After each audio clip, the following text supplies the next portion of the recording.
வணக்கம் மக்களே, welcome to YouTube channel.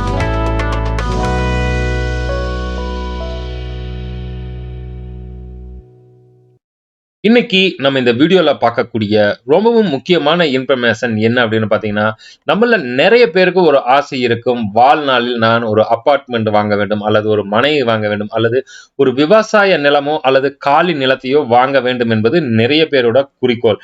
அப்படி இருக்கும் பொழுது நீங்க ஒரு சொத்தை வாங்குறீங்க அப்படின்னா, அந்த சொத்தை வாங்குவதற்கு முன் ஒரு சில ஆவணங்கள் நீங்க அத செக் செய்ய வேண்டும். அது உங்களுடைய நாலேஜில் இருந்தால் ஓகே. அல்லது அந்த சொத்து டீல் செய்யக்கூடிய வக்கீலிடம் சென்று அதனுடைய ஃபுல் டீட்டெயில்ஸையும் சரிபார்ப்பது மிகவும் அவசியம். அந்த வகையில் ஒரு பத்திரப்பதிவு செய்ய போகும் முன் என்னென்ன ஆவணங்கள் தேவைப்படும், அது எங்கிருந்து கலெக்ட் பண்ண வேண்டும் அப்படிங்கிற ஃபுல் டீட்டெயிலான இன்ஃபர்மேஷன் தான் இந்த வீடியோல நம்ம பார்க்குறோம். வீடியோவை ஸ்கிப் பண்ணாம கடைசி வரைக்கும் பாருங்க. நம்ம சேனலுக்கு ஃபர்ஸ்ட் டைம் வந்தீங்கன்னா சேனலை மறக்காம சப்ஸ்கிரைப் பண்ணி பக்கத்தில் இருக்கிற பெல் ஐக்கான் அமைத்து ஆல் நோட்டிபிகேஷன் அமைத்த மறந்துடாதீங்க. வீடியோவை லைக் பண்ணி உங்க நண்பர்களுக்கும் ஷேர் பண்ணுங்க.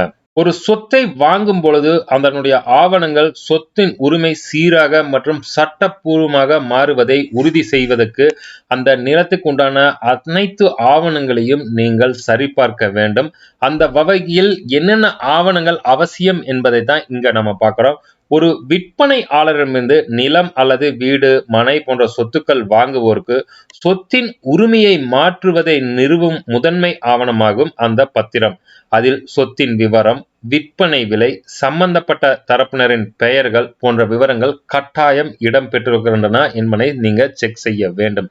அதே போல் ஒரு சொத்தை வாங்குவதற்கு அந்த சொத்தின் மேல் வில்லங்கம் உள்ளதா இல்லையா என்பதை பார்க்க வில்லங்க சான்றிதழ் நீங்க ஆன்லைனில் பெற்றுக்கொள்ளலாம். அல்லது நீங்கள் அப்ளை செய்து தாலுகா அந்த சப் ரெஜிஸ்டர் ஆபீஸ் மூலம் நீங்க வில்லங்க சான்றிதழை பெற்றுக்கொள்ள வேண்டும். ஸோ அந்த வில்லங்கத்தில் இந்த சொத்து ஏதாவது அடமானத்தில் உள்ளதா, அல்லது யாராவது பெயரில் பேங்கின் மேல் வைத்திருக்கிறார்களா, அல்லது வேறு தானமாகவோ அடமானமாகவோ அல்லது சொத்து பரிமாற்றம் எந்த வகையில் நடந்து உள்ளது, இது போன்ற விவரங்கள் அந்த வில்லங்க சான்றில் கட்டாயம் இடம்பெற்றிருக்க வேண்டும்.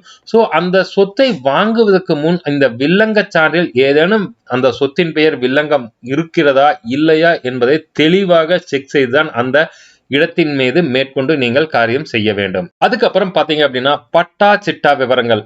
பட்டா என்பது ஒரு குறிப்பிட்ட நிலத்தின் உரிமையை நிரூபிக்கும் ஆவணமாகும். அதில் சர்வே எண், நிலத்தின் அளவு, உரிமையாளரின் பெயர் போன்ற விவரங்கள் இடம்பெற்றிருக்கின்றன. ஸோ பட்டாவில் எவ்வளவு இடம் அதில் குறிப்பிட்டுள்ளதோ அதே அளவு நிலம் உங்களுடைய சொத்தின் மூலப்பத்திரத்தில் இடம்பெற்றிருக்க வேண்டும். இதில் முன் பின்னாக இருந்தால் அந்த சொத்தில் ஏதேனும் பிரச்சனை இருக்கிறது என்பது நீங்கள் தெளிவாக தெரிந்து கொள்ள வேண்டும். அதே போல் அடங்கல். அடங்கல் என்பது ஒரு நில உரிமை மற்றும் சாகுபடி விவரங்களை பற்றிய பதிவாகும். இது நிலத்தின் வகைப்பாடு, பரப்பளவு மற்றும் அதில் விளையும் பயிர்களின் வகை பற்றிய தகவல்களை வழங்குகிறது. அடங்கல் விவரமானது கிராம நிர்வாக அலுவலகத்தில் மட்டுமே பராமரிக்கப்படும். இந்த அடங்கல் அவரிடம் இருந்தே நீங்கள் பெறப்படக்கூடிய ஒரு ஆவணமாகும். அடுத்தது பாத்தீங்க அப்படின்னா ஃபீல்ட் மேப் ஸ்கெட்ச், புலப்படம் மற்றும் நில வரைபடம். எஃப்எம்பின்னு சொல்லக்கூடிய புலப்படம் மற்றும் நில வரைபடம். சொத்தின் வரைபடம் அல்லது நில புலப்படம் சொத்தின் எல்லைகளை சரிபார்க்க உதவுகிறது.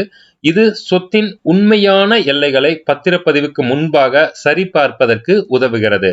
அடுத்தது பாத்தீங்க அப்படின்னா வரி ரசீதுகள். நிலம் அல்லது வீடு போன்ற சொத்துக்களுக்கு உண்டான சமீபத்திய சொத்து வரி செலுத்தியதற்கான வரி ரசீதுகளை பணம் செலுத்தியதுக்கான ஆதாரமாக வழங்க வேண்டும். சொத்து தொடர்பான அனைத்து வரிகளும் அளிக்கப்பட்டதை இந்த வரி ரசீது உறுதி செய்கிறது.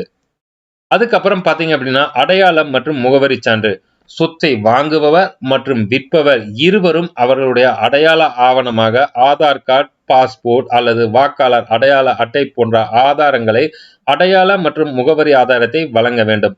ஆதார் அட்டை என்பது இன்றைய காலகட்டத்தில் மிகவும் அவசியமான ஆவணமாகும். அது இருவருக்கும் பொருந்தும். வாங்குபவர் மற்றும் விற்பவர் இருவருமே அந்த ஆவணத்தை சொத்தை பதிவு செய்யும் பொழுது சமர்ப்பிக்க வேண்டும். அடுத்தது பாத்தீங்க அப்படின்னா பவர் ஆஃப் அட்டார்னி. அதாவது ஒரு சொத்து பதிவு செய்யப்பட்டிருந்தால் வழக்கறிஞரின் அதிகாரத்தை அதிகரிக்கும் தொடர்புடைய ஆவணம் என சமர்ப்பிக்கப்பட வேண்டும். தமிழகத்தில் நிலப்பதிவுக்கு தேவையான பொதுவான ஆவணங்கள் இவை என்பது குறிப்பிடத்தக்கது. ஒரு சொத்து ஆனது பவர் ஆஃப் அட்டார்னி இருக்குது என்றால் அதை கட்டாயம் நீங்கள் தெரிந்து கொண்டு அதனுடைய அதிகாரத்தை ஆதரிக்கும் தொடர்புடைய ஆவணங்களை சமர்ப்பித்தால் மட்டுமே அந்த சொத்து பதிவு செய்ய ஏற்றுக்கொள்ளப்படும். இவ்வளவுதான் நண்பா. ஒரு சொத்தை பதிவு செய்யும் பொழுது என்னென்ன ஆவணங்கள் உங்களுக்கு தேவை? இது இல்லாமல் இந்த சொத்தின் மீது மிகவும் முக்கியமாக கருதப்படுவது வில்லங்கச் சான்று. வில்லங்கம் இல்லாமல் இருந்தால் மட்டுமே அந்த சொத்தை வாங்க வேண்டும். ஏதேனும் வில்லங்கம் இருப்பின் அந்த சொத்தை வாங்குவதை நிறுத்திவிடுங்கள். அதேபோல் அந்த சொத்தின் உரிமையாளர் வாரிசுகள் இருக்கிறார் என்றால் கட்டாயம் அந்த வாரிசுகளிடமும் நீங்கள் கையொப்பம் பெற வேண்டும். இன்கேஸ் ஒரு சில சமயத்தில் அந்த வாரிசுதாரர் இறந்திருந்தாலும் கூட அவர்களுடைய வாரிசு சர்டிபிகேட் பெற்றதற்கான ஆதாரங்களையும் சமர்ப்பிக்கப்பட வேண்டும். அதனுடைய ஒரு நகல் காப்பியை பெற்றுக்கொண்டு வைப்பது பிற்காலத்தில் லோன் பெறுவதற்கு மிகவும் எளிதாக இருக்கும்.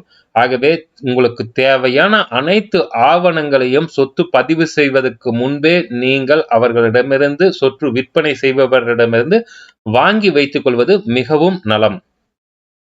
இவ்வளவுதான் நண்பா இந்த வீடியோல நம்ம பார்த்த ரொம்பவும் முக்கியமான இன்ஃபர்மேஷன். ஒரு நிலப்பதிவுக்கு தேவையான பொதுவான ஆவணங்கள் எவை என்பதை பத்தி பார்த்தோம். குறிப்பிட்ட சூழ்நிலைகளில் சொத்தின் வகையை பொறுத்து கூடுதல் ஆவணங்களும் தேவைப்படலாம்.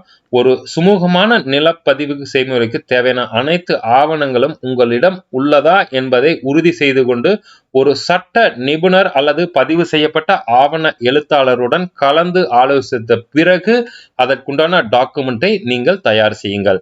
உங்களுக்கு ஏதேனும் சந்தேகம் இருப்பின் நம்ம கமெண்ட் பாக்ஸில் மெசேஜ் பண்ணுங்க. நம்ம சேனலுக்கு ஃபர்ஸ்ட் டைம் வந்திருக்கிறீங்க அப்படின்னா சேனலை மறக்காம சப்ஸ்கிரைப் பண்ணி பக்கத்துல இருக்கிற பெல் ஐக்கான் அமைத்தி ஆல் நோட்டிபிகேஷன் அமைத்த மறந்துடாதீங்க. வீடியோவை கண்டிப்பா லைக் பண்ணி உங்க நண்பர்களுக்கும் ஷேர் பண்ணுங்க.